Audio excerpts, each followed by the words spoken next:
Man did not weave the web of life. Man is but a single strand in the web of life. Whatever he does to the web, he does to himself.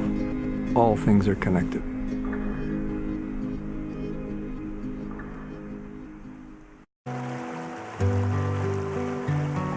So to be in a place that you know is the way it was when our First Nations ancestors were here, and then when it was just the Garden of Eden before that, is a wonderful thing that one can't do very many places in the world anymore.